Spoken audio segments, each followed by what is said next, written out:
perhaps there is the debate now in the traditional model that you're saying, where the senior management was responsible for crafting the strategy with sort of the big yes. But given that so much, the customer has become so much powerful, even the employee or even a rogue employee, right? Therefore, it can we say that execution doesn't solely rest only now on the middle managers or the line managers? In other words, even the senior managers have to get involved, and perhaps I suppose there are stories, or can you make a case to say that the companies or leaders, while they're senior, who have an eye on the implementation, always tend to do better? So I don't know, what's your thought on that?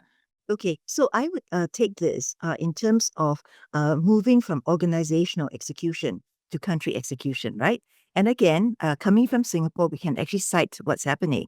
We just had recent elections where the government, the People's Action Party, has had a fantastic win this time round, and a very good margin majority. We have a new prime minister. Now, one of the key things that actually accounts for success is that nobody who comes to look at Singapore as a case study and they want to go back and replicate it in their cultures.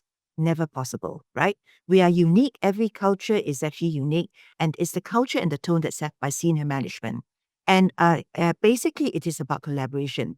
The top must model. So even though we say they set the strategic direction, they should be asking and ask, listen, and learn from all the ground up to know what life is like at the front line. Because it's one thing to have broad strategy, is the other to actually get the data that you're dealing with. So if you can work collaboratively and really lead your team, and it's just really a balance, a paradox between how much do you actually intervene and empower versus how much do you actually guide and channel the energy.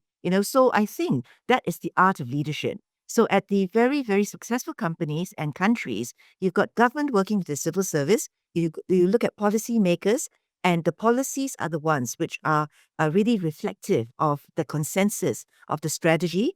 And then the execution is actually done by very competent civil servants who report back to the ministers, who are the leaders. So this is how I would see that this integration of collaboration between all the levels of an organization, whether it's a country or a company, works as well.